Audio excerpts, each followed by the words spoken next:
Welcome back to another episode of Are You Bored Yet? By UK Loft Boarding. So today myself and Chris are going to be talking about the different roof types and what boarding method is required based on the style of your house. Are You Bored Yet? By UK Loft Boarding. So Chris, what are the different roof systems and how can our customer tell what is required for their property? Oh, well, there's a couple, or in fact there's more than a couple out there at the moment, depending on the age of your property. Obviously you've got your standard styles of property. You've got semi-detached, detached, terraced, and there's a few quasis these days and all that sort of thing. But the style of home and how they're built is generally the same. Pre-1960s, usually there will be a Purlin style roof system. So they are essentially built with structural walls and purlins, and the timbers in your roofs will sit on the central structural walls and out to the external walls in your property. And again, giant tree trunks, well, that's what they look like. But they've been planed down, and they're called your purlins. Now they sit onto the adjoining walls. If you're a detached, they sit on the external walls. If you're a semi-detached, they go around in a square. But they always sit over a structural wall. That helps hold your roof up. Then you have, after 1960, 60s to the 70s. Around that area. Yeah, around that area. You get the changeover period where truss roof systems come in place. Now, there's different styles of truss roof systems. The standard one is the general A-frame, where you have an A down the central section of your property. There are some queen style, which we call upside down truss, where the trusses are inverted, so you have a post that goes up through the middle. These sit on the outer walls of a property. It arcs back to the previous episode where I say they eke out as much as they possibly can from the property. And those trusses, if you've ever been around a new build estate and you've seen the giant triangles being put on top of the house, they are the trusses. And then what they'll do, they put wind braces in and stop everything moving.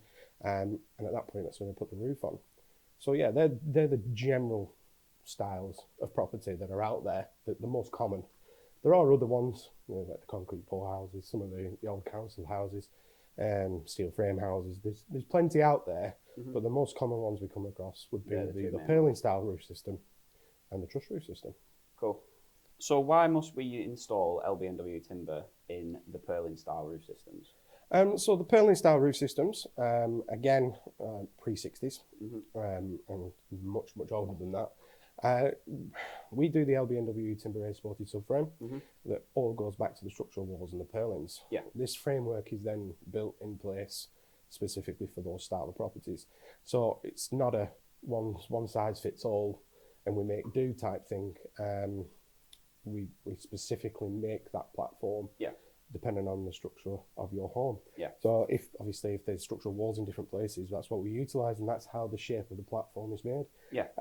We would never, or we have lofty. There's different versions out there on the market, but we would never install lofty in an older style property. Because the timber structure that's in there now, that's been built with the Purlin style roof system, isn't designed to take the specific load bearing in those areas. So for ours would be lofty.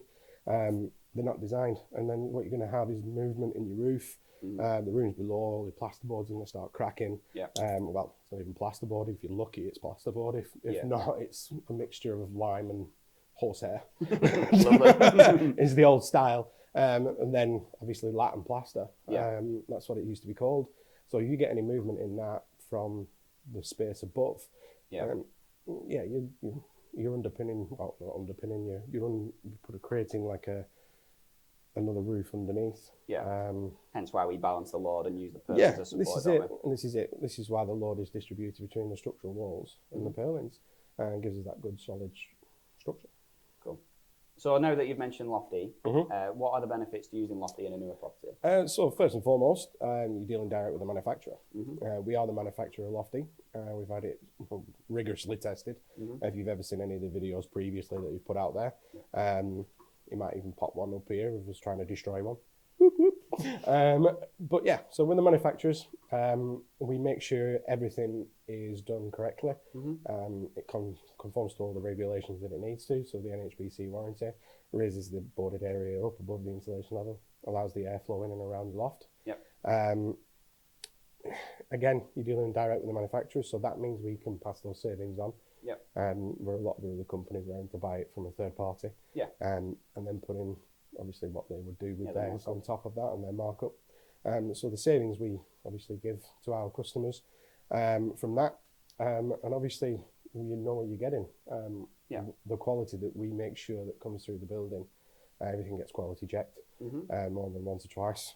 We've had testing done at Lancaster. Yep. We've had it done at UCLan just recently. Yep. Which we went to, didn't we? We did. That was fun. So yeah, it was a fun day out. And then from there, it's obviously, it raises it up. It's a good, solid platform. Yeah. Each one of those legs can take an astonishing amount. As a fact, it's 2.2 tons per leg.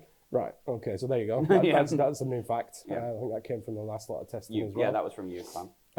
But from there, it's down to what your individual truss can hold in your home. So we always say to the customer that our platform won't go anywhere. Yeah. But it's make sure that you tested and checked with your house builder essentially.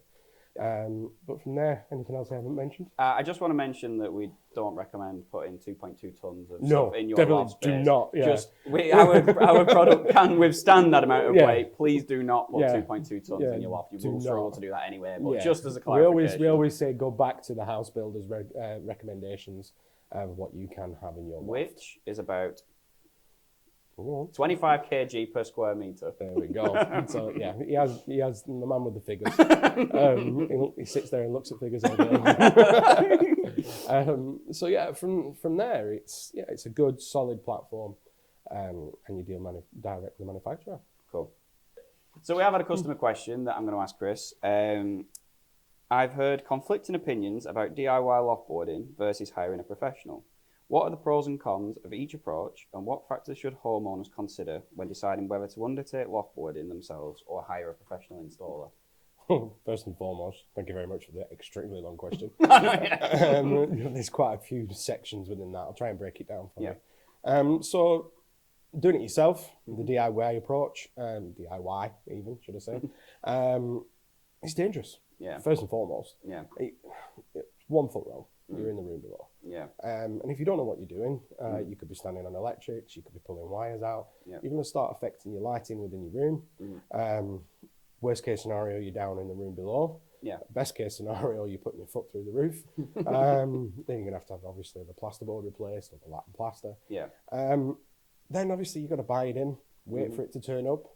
Yeah. And then earmark yourself that 2 or 3 weeks to get it done because everybody has lives. Yeah. And yeah, granted, you make a start on a Friday, and as a DIYer, if you're lucky, if you've got a family, and they're all behind you, trying to find out what you're doing and where you're at, and at that point, it just becomes hard work.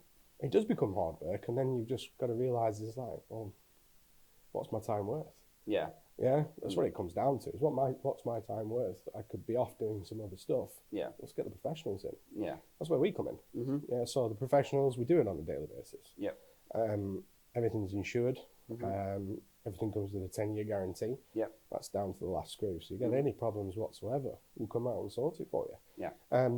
Our lads, our surveyors, right through to our installers, to our office staff, they're all trained and trained in one thing and one thing only. Yeah. Loftboarding. Yeah. I have members of staff upstairs. One of our office ladies, her children go to school saying, "My mum knows everything about loftboarding." And my kids say the exact same thing. So we live, we breathe loftboarding. Yeah. And that's what we do. And that's what our profession is. And we're very, very good at it. And get the professionals in, they come and do it. In a day or two, generally. That's it, yeah. Yeah, exactly. We can, obviously, we'll come out and do the survey within a few days. Depending on how busy we are, it could be a month, a couple of months, but it's, obviously you wait that period of time. We've got the cancellation list, we might be able to bring you forward. And it does really depend on what you want. Yeah. And that's what we're here for. Obviously, there's other professions out there. You wouldn't start going and building your own home, would you? Do you know what I mean? Yeah, it's true, You're a brickie, so as it is like a breaking out industry. It's been going a while now, but it's still relatively new compared to the rest of the trades. Compared to the rest of the trades. So yeah, people still think, oh yeah, it's all right to just throw some boards up there. Yeah. It's not as easy as it looks. No. It's not as easy as it looks, and there's regulations, and you've got to stick to them. Yep. Otherwise, you end up in bother. Yeah. Good. I think that answers the question pretty well. If you do have any questions for us, whether that's life advice or to do with loftboarding, just drop them in the comment section below. Yeah, by all means, I'll answer anything you want. You might not like it, but I will answer it. So yeah, just drop them into our comment section or just DM us, and we shall see you in the next video. So thank you, and like and subscribe. Thank you. Until we meet again.